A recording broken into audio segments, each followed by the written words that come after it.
Hello guys, मैं राजेश जंगिड़।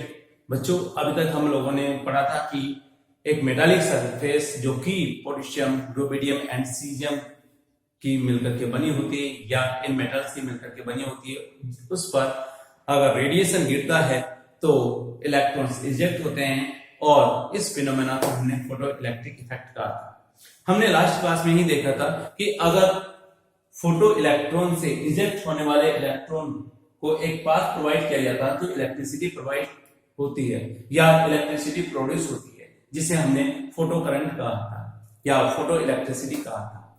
बच्चों, यहाँ पर कैथोड एंड एनोड की अगर हम बात करते हैं तो एनोड पर अगर हम पॉजिटिव पोटेंशियल अप्लाई करते हैं तो ऐसे में क्या होता है कि जितने भी इलेक्ट्रॉन इजेक्टेड होते हैं वो सब एनोड की तरफ जाते हैं और ऐसे में करंट की जो वैल्यू है वो बढ़ती जाती है।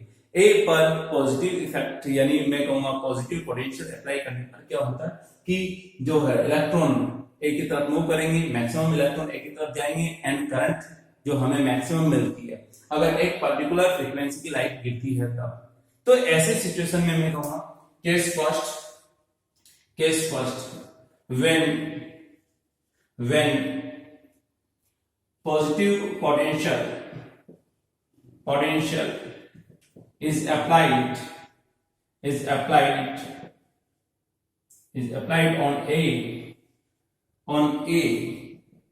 then क्या होगा बच्चों?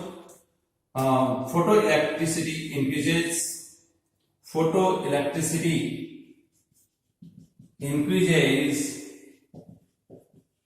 and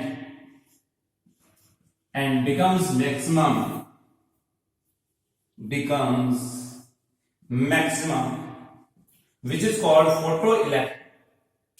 or saturation current, which is called maximum photoelectricity or saturation current. This is called saturation current. It's called saturation current.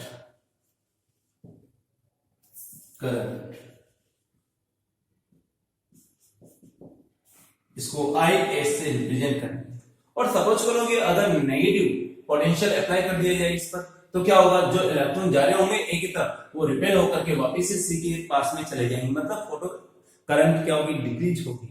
तो मैं ऐसा कर सकता हूं कि इसे रिटार्डिंग पोटेंशियल भी कहते हैं। जो अगर सी पर या ए पर नेगेटिव पोटेंशियल अप्लाई करेंगे तो रिटार्डिंग पोटेंशियल जो इलेक्ट्रॉन ए की तरफ जा रहे थे उनकी वेलोसिटी को कम करेगा, यानी जो इलेक्ट्रिसिटी फ्लो हो रही थी उसकी वैल्यू डिक्रीज होती जाएगी एंड फाइनली हम ऐसा कर सकते हैं कि उस फोटो इलेक्ट्रॉन का मोमेंट है ए पर या ए पर पहुंच ही नहीं पाएगा या फोटो इलेक्ट्रिसिटी जीरो हो जाएगी।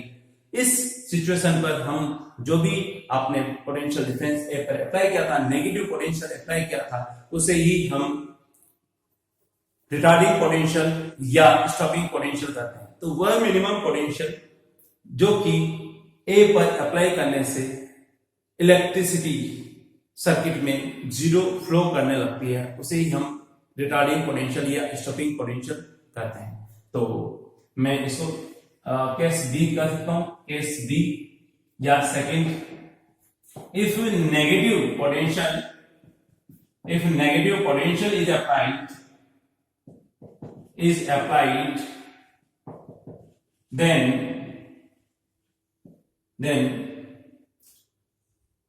IS decreases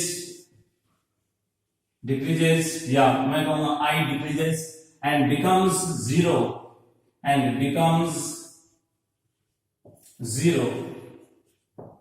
this minimum potential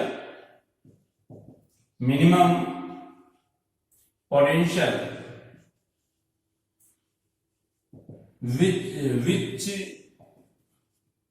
is required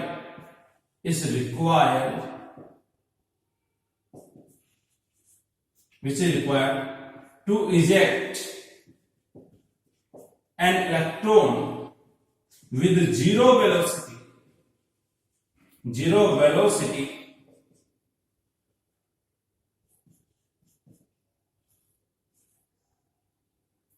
velocity is called retarding potential or stopping potential. Stopping potential represented by Vs, इसे हम रिटार्डिंग पोटेंशियल या स्टॉपिंग पोटेंशियल कहते हैं। अब क्या होगा बच्चों, Vs यानी मिनिमम पोटेंशियल आपने ऐसा अप्लाई किया इस A पर जो कि नेगेटिव है, वो क्या करेगा, इस करंट या इलेक्ट्रॉन को फ्लो को रोकेगा। तो ऐसा मिनिमम पोटेंशियल जिसको अप्लाई करने से इलेक्ट्रॉन जीरो वेलोसिटी के साथ में इजेक्ट होते हैं, उसे हम कहेंगे रिटार्डिंग पोटेंशियल या स्टॉपिंग पोटेंशियल। तो बच्चों यहां पर देखिए ग्राफ किस टाइप का बनता है।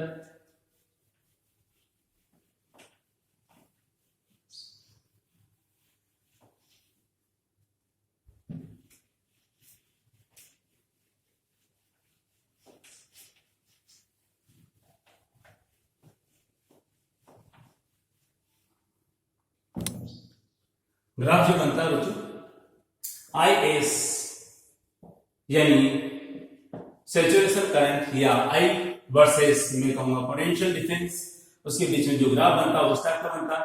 आपने पॉजिटिव पोटेंशियल अप्लाई किया था, I की वैल्यू 0 थी, यहां पर मैं ऐसा कर सकता हूं। और जब कुछ लाइट गिरती है, जैसे प्लेट पर लाइट गिरती है वैसे कुछ करंट फ्लो होने लगती है, लेकिन पॉजिटिव पोटेंशियल अप्लाई होने से उसकी वैल्यू धीरे धीरे बढ़ती है और बढ़ेगी, और बढ़ने के बाद में यहाँ पर ये जो मैक्सिमम क्वांटिटी हो जाएगी करंट की, और ये इसके बाद में कांस्टेंट हो जाएगी। This is called IS saturation current and V जो है वो पोटेंशियल डिफरेंस है जो कि प्लेट पर हमें मिलता है। नाउ सपोज करो कि अगर नेगेटिव पोटेंशियल आप अप्लाई करते हो तो ऐसे में करंट की वैल्यू धीरे धीरे डिक्रीज होती जाती है और फाइनली कितनी हो जाती है, 0 हो जाती है। This is called as Vs। यहां पर मैं लिखूंगा Vs, स्टॉपिंग पोटेंशियल कहेंगे इसको। इतना पोटेंशियल आप अप्लाई करोगे तब करंट फ्लो 0 हो जाएगा, यानी उस प्लेट से इलेक्ट्रॉन इजेक्ट ही नहीं होंगे। तो स्टॉपिंग पोटेंशियल है बच्चों ये पोटेंशियल। नाउ अगर सपोज करो इंटेंसिटी की बात करें, इंटेंसिटी की वैल्यू बढ़ाएंगे तो जो करंट की वैल्यू बढ़ती है। इंटेंसिटी क्या होता है, यूनिट एरिया में गिरने वाले फोटोन के नंबर। एक फोटोन एक इलेक्ट्रॉन को इजेक्ट होते हैं, तो जितने ज्यादा फोटोन्स यहाँ पर गिरेंगे उतने ही क्वांटिटी में इलेक्ट्रॉन इजेक्ट होंगे, और इलेक्ट्रॉन जब इजेक्ट होंगे तो ऐसे सिचुएशन में करंट की वैल्यू बढ़ेगी। तो ऐसे बच्चों यहाँ पर इंटेंसिटी वर्सेस, मैं ऐसे कर सकता हूं यहाँ पर current I versus intensity of light, intensity of light, इनके बीच में ग्राफ ड्रॉ करेंगे तो इंटेंसिटी बढ़ने के साथ साथ में करंट की वैल्यू बढ़ती है। ये वाला आपका ग्राफ रहेगा बच्चों, यानी I की वैल्यू इंटेंसिटी के साथ साथ में बढ़ेगी। यहाँ पर IS भी कर सकते हैं क्योंकि मैक्सिमम करंट की हम बात करेंगे, तो यहाँ पर IS की जो वैल्यू है इंटेंसिटी के साथ साथ में बढ़ेगी। लेकिन इंटेंसिटी बढ़ने से करंट तो बढ़ती है, लेकिन स्टॉपिंग पोटेंशियल की वैल्यू सेम ही रहेगी। क्यों? क्योंकि जो इजेक्टेड इलेक्ट्रॉन है उनकी काइनेटिक एनर्जी है वो इंटेंसिटी के ऊपर डिपेंड नहीं करती है, फ्रीक्वेंसी के ऊपर डिपेंड करती है, इसलिए उसकी वैल्यू सेम रहेगी। तो बच्चों ग्राफ किस टाइप से बनेगा हम यहाँ पर देखते हैं। ये आपका जो ग्राफ है वो इस टाइप से बनेगा बच्चों। यहाँ पर मैं लिख सकता हूं, अगर सपोज करो इंटेंसिटी की बात करेंगे तो करंट है, एक इंटेंसिटी पर करंट की वैल्यू वो उसका ग्राफ होगा इस टाइप से। आपने पॉजिटिव पोटेंशियल अप्लाई किया था प्लेट के ऊपर, लेकिन और कुछ इंटेंसिटी है उस पर करंट मिलेगी I1, ये आपका होगा V potential difference of plate, हम कर सकते हैं बच्चों ये। और हमने देखा कि इसकी जो वैल्यू है इंटेंसिटी बढ़ने के साथ साथ में करंट की वैल्यू बढ़ जाएगी और बढ़ करके I2 हो जाती है करंट। यहाँ पर मैं लिखूंगा I2 की जो वैल्यू होगी वो ग्रेटर देन होगी I1 से। नाउ मैंने अभी बोला कि नंबर ऑफ इलेक्ट्रॉन्स तो इजेक्ट ज्यादा होंगे तो करंट की वैल्यू तो बढ़ जाएगी, लेकिन अगर देखूं तो इलेक्ट्रॉन की जो काइनेटिक एनर्जी है उसकी वैल्यू क्या होगी बच्चों, कमी होगी, यानी या फिक्स रहेगी, उतनी रहेगी। तो मैं ऐसा कर सकता हूँ यहाँ पर रिटार्डिंग पोटेंशियल अप्लाई करेंगे तो बच्चों ग्राफ इस टाइप से होगा, आप इस तरह से देख सकते हो। ये आपका अगेन Vs स्टॉपिंग पोटेंशियल मिलेगा जो कि नेगेटिव होगा, रिटार्डिंग पोटेंशियल भी जिसे हम इसे कहते हैं नॉर्मली। तो बच्चों यहाँ पर Vs का रिलेशन जो फोटो इलेक्ट्रिक इफेक्ट में किससे होता है वो चीज देखते हैं। हमने देखा था बच्चों यहाँ पर according to photoelectric effect, according to photoelectric effect, photoelectric effect क्या था, उसमें हमने देखा था कि जो एक फोटोन है गिरता है, एच न्यू लाइट का फोटोन गिरता है, वो डब्ल्यू नॉट है, ये वर्क फंक्शन उसका होता है, साथ ही साथ में मैं कहूंगा कुछ काइनेटिक एनर्जी होगी। तो मैं यहाँ पर कहना चाहूंगा कि यहाँ पर काइनेटिक एनर्जी मैक्सिमम हम यूज में लेते हैं बच्चों। ना वह मिनिमम पोटेंशियल जो कि इलेक्ट्रॉन को जीरो वेलोसिटी के साथ में इजेक्ट होने के लिए रिक्वायर्ड होता है, उसे हम कहेंगे स्टॉपिंग पोटेंशियल। इसका मतलब मैं ऐसा कर सकता हूँ यहाँ पर h nu minus W naught is equal to क्या होगा, काइनेटिक एनर्जी मैक्सिमम। मुझे इसको जीरो करना है तो डेफिनेटली कितना पोटेंशियल डिफरेंस अप्लाई करना पड़ेगा वो हम देख सकते हैं। क्या होगा बच्चों यहाँ पर, क्योंकि इलेक्ट्रॉन पर हम अप्लाई कर रहे हैं और ये भी एनर्जी, ये भी क्या होगा बच्चों एनर्जी, तो यहाँ पर मैं पुट कर सकता हूँ इलेक्ट्रॉन पर अप्लाई कर रहे हैं Vs, तो ये क्या होगा बच्चों स्टॉपिंग पोटेंशियल को रिप्रेजेंट करेगा। किसको रिप्रेजेंट करेगा, स्टॉपिंग पोटेंशियल को रिप्रेजेंट करेगा। इतना पोटेंशियल आपको अप्लाई करना पड़ेगा उस इलेक्ट्रॉन पर, क्योंकि इलेक्ट्रॉन को इजेक्ट करना है, तो ये आपका Vs होगा स्टॉपिंग पोटेंशियल।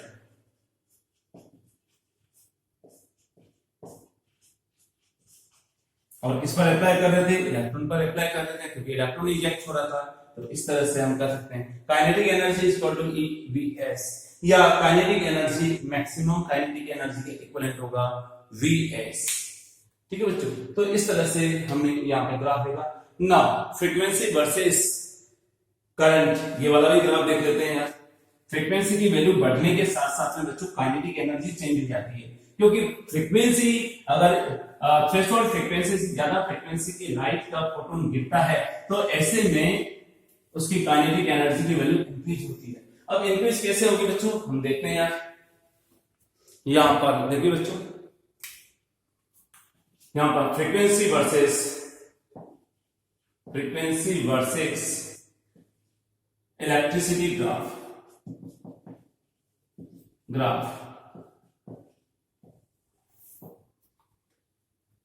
यहां पर काइनेटिक एनर्जी है, मैं ऐसा कर सकता हूं काइनेटिक एनर्जी मैक्सिमम है जो कि EVs के डायरेक्टली प्रोपोर्शनल है। आपने देखा था, यहाँ पर देख सकते हो ये जो है ये आपका V नॉट की वैल्यू है, इससे ज्यादा फ्रीक्वेंसी होगी तो ये काइनेटिक एनर्जी की वैल्यू ज्यादा होगी।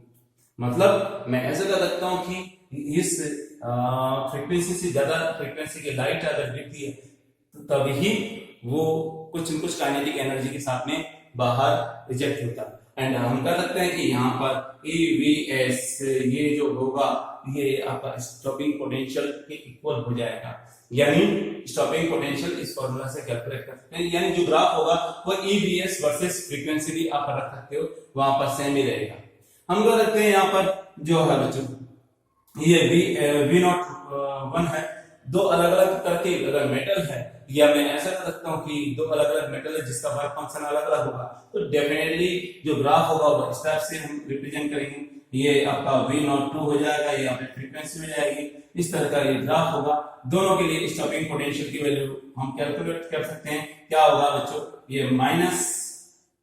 माइनस में जो जितना होगा ये कहेंगे Vs1 माइनस EVs1, ये वाला पोर्शन होगा, और ये वाला जो पोर्शन होगा वो EVs2 को रिप्रेजेंट करेगा।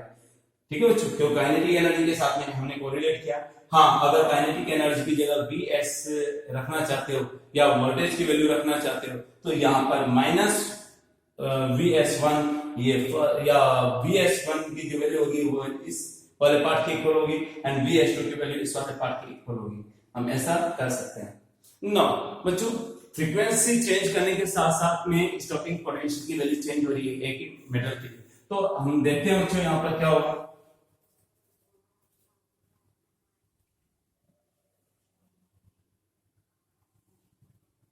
ग्राफ इस टाइप से रहेगा, क्योंकि इंटेंसिटी हमने कांस्टेंट रखा है, इसका मतलब नंबर ऑफ इलेक्ट्रॉन इजेक्ट होंगे 1 सेकंड के अंदर, वो वैल्यू कांस्टेंट है। इसका मतलब मैक्सिमम करंट की वैल्यू तो क्या होगी बच्चों, सेम रहेगी इस टाइप से। लेकिन क्या होगा बच्चों, यहां पर मैं ऐसा कर सकता हूं कि स्टॉपिंग पोटेंशियल की जो वैल्यू है वो अलग अलग हो जाएगी। इस तरह से हम इसको कर सकते हैं। ये माइनस VS1 है, ये माइनस VS2 है, ये माइनस VS3 है। मतलब स्टॉपिंग पोटेंशियल है, यहाँ पे जीरो था, नेगेटिव में वैल्यू होगी, आपको रिटार्डिंग पोटेंशियल जो है रखना पड़ेगा, और ये आपका पोटेंशियल डिफरेंस ऑफ प्लेट होगा। इस तरह से I वर्सेस जो VS का या V का जो ग्राफ होगा वो इस टाइप से होगा, लेकिन कब, जबकि फ्रीक्वेंसी डिफरेंट हो, जैसा कि मैंने यहाँ पर लिखा फ्रीक्वेंसी वर्सेस इलेक्ट्रिसिटी ग्राफ, या मैं कहूंगा कि डिफरेंट फ्रीक्वेंसी पर जो है वो स्टॉपिंग पोटेंशियल की वैल्यू क्या होगी एंड किस टाइप से वो करंट के साथ में वेरी करता है, वो इस तरह से हम देख सकते हैं। जिसकी फ्रीक्वेंसी ज्यादा उसके लिए स्टॉपिंग पोटेंशियल की वैल्यू ज्यादा हो जाएगी। मैं इसको ν3 वाला भी कर सकता हूँ, ν3 फ्रीक्वेंसी, ν2 फ्रीक्वेंसी एंड ν1 फ्रीक्वेंसी का इस टाइप से ग्राफ आपको मिलेगा, जबकि ν3 की वैल्यू ज्यादा होगी, फिर ν2 एंड ν1, इस तरह से हमें ग्राफ मिलता है। नाउ किस टाइप के क्वेश्चन आते हैं वो भी एक बार देख लेते हैं। दो छोटे छोटे क्वेश्चन देख लेते हैं बच्चों। पहला जो क्वेश्चन है,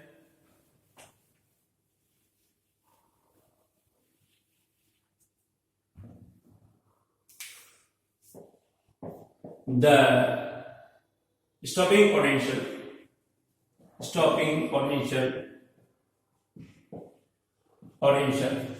of a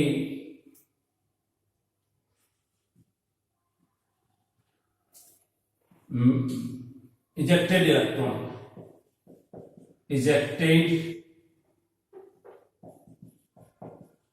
electron is 10.4 electron volt,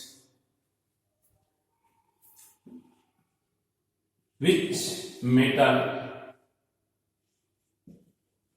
have work function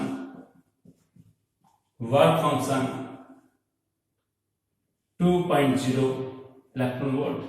Find the frequency or wavelength of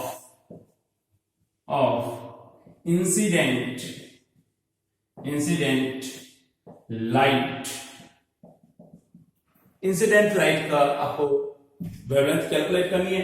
work function की वैल्यू इतनी दी हुई है एंड आपको दिया हुआ ये 10.4 इलेक्ट्रॉन वोल्ट स्टॉपिंग पोटेंशियल की वैल्यू दी हुई है, या 10.4 वोल्ट है वो आपका स्टॉपिंग पोटेंशियल है।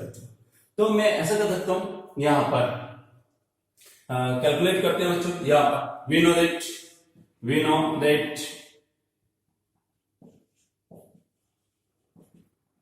h nu is equal to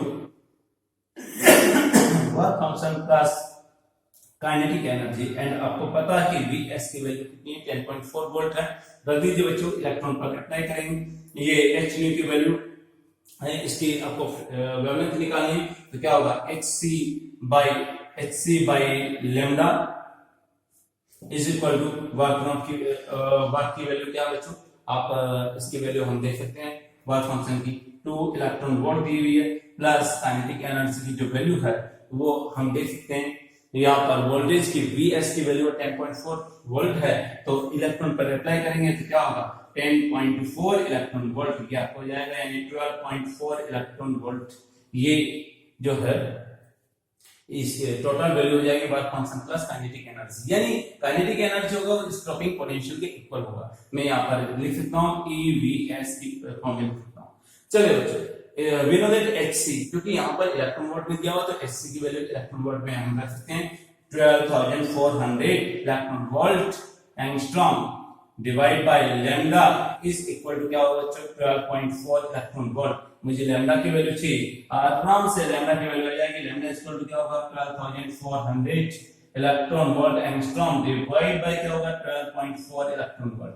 जब इलेक्ट्रॉन वोल्ट से इलेक्ट्रॉन वोल्ट कैंसिल हो जाएगा, जब आप सॉल्व करोगे तो ये आपका 1000 आ जाएगा, यानी 1000 एंगस्ट्रॉम की जब वेवलेंथ वाली लाइट इंसिडेंट होती है तो 2.0 इलेक्ट्रॉन वोल्ट वर्क फंक्शन वाले मेटल का स्टॉपिंग पोटेंशियल 10.4 वोल्ट होगा। तो बच्चों इस तरह से क्वेश्चन बनते हैं, क्वेश्चन आते हैं। कभी कभी बुक के अंदर स्टॉकिंग पोटेंशियल की जो वैल्यू है वो 10.4 इलेक्ट्रॉन वोल्ट भी दे देते हैं, क्योंकि वहां पर वो एनर्जी से रिलेटेड होता है, लेकिन मैंने वोल्टेज के कारण यहाँ पर शो किया। तो नेक्स्ट है बच्चों, आगे एक क्वेश्चन और सॉल्व करते हैं।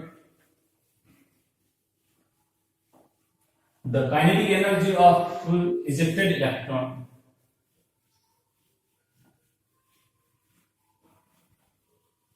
क्वेश्चन है the kinetic energy of ejected electron is twice of electron when ejected, when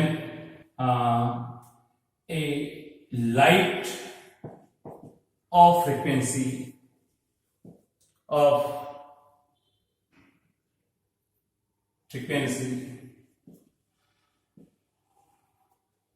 is 4 into 10 raised to the power 16 hertz. If initial frequency of light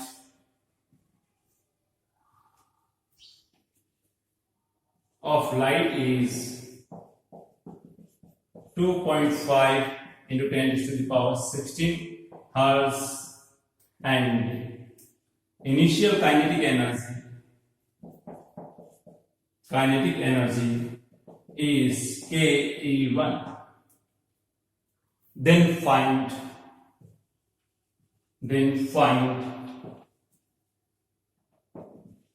threshold frequency.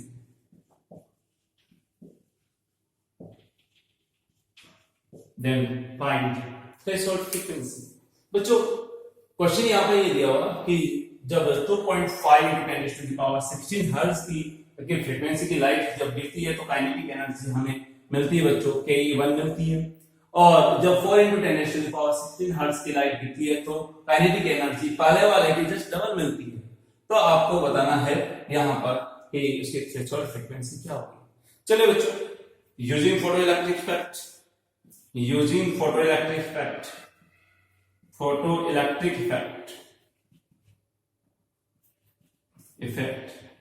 Use लो बच्चों, क्या होगा h-nu1 जो कि incident light की energy है, work function h-nu0 जो हमें चाहिए, प्लस काइनेटिक एनर्जी यहाँ पर बच्चों हम 1 कहेंगे, या मैं ऐसे कर सकता हूँ कि बच्चों यहाँ पर काइनेटिक एनर्जी रखते हैं। तो स्टार्टिंग वाले केस में क्या था, h-nu1 या h-nu1 की वैल्यू क्या बच्चों 2.5, यानी 2.5 into 10 raised to the power 16 is equal to h-nu0 plus kinetic energy 1 है पहले वाले केस में। सेकंड वाले केस में क्या होगा, जब आपने frequency 4 into 10 raised to the power 16 की इंसिडेंट करवाई, तो ऐसे में h-nu0 तो वही वर्क फंक्शन हो गया, लेकिन काइनेटिक एनर्जी ट्वाइस हो गई बच्चों, यानी कि 1 के इक्वल हो जाएगी, यानी उसके डबल के इक्वल हो जाएगी। तो मैंने यहाँ पे रखा ट्वाइस ऑफ काइनेटिक एनर्जी 1, ये आपका KE2 था।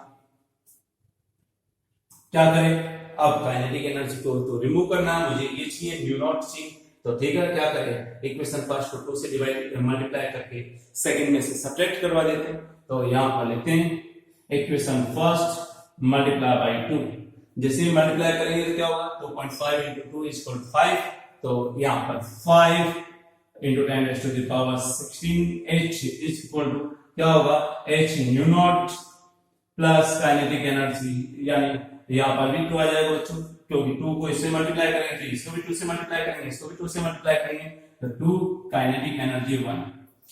Okay, now subtracting from equation second, तो सब्ट्रैक्ट इक्वेशन सेकंड, तो बच्चों इक्वेशन सेकंड कौन सी है, यहाँ पर देखिए 4 into 10 raised to the power 16 hertz, sorry 16 multiply by h ये वैल्यू होगी, क्योंकि h प्लैंक कांस्टेंट है, इसको यूज में लेना बाद में। यहां पर बच्चों क्या होगा, ये h न्यू नॉट है plus again 2 kinetic energy 1, subtract कर दो यार, क्या होगा माइनस माइनस माइनस, इससे तो ये पूरा कैंसिल हो गया। इसमें से इसको सब्ट्रैक्ट करेंगे तो देखिए बच्चों, इसमें से इसको सब्ट्रैक्ट करेंगे तो पावर सेम है, h की वैल्यू भी सेम है, तो 5 में से 4 लेस हो गया तो 1, यानी 10⁻16 मल्टीप्लाई बाय h, और इसमें से इसको सब्ट्रैक्ट करेंगे तो क्या होगा, h न्यू आएगा, क्योंकि 2h न्यू नॉट में से h न्यू को सब्ट्रैक्ट करेंगे तो h न्यू नॉट, मुझे h न्यू नॉट की वैल्यू चाहिए तो h से h cancel, and nu naught is equal to 10⁻16 hertz. इस तरह के क्वेश्चंस फोटो इलेक्ट्रिक इफेक्ट के बेसिस पर आते हैं बच्चों, एंड हम उनको सॉल्व करते हैं। Thank you.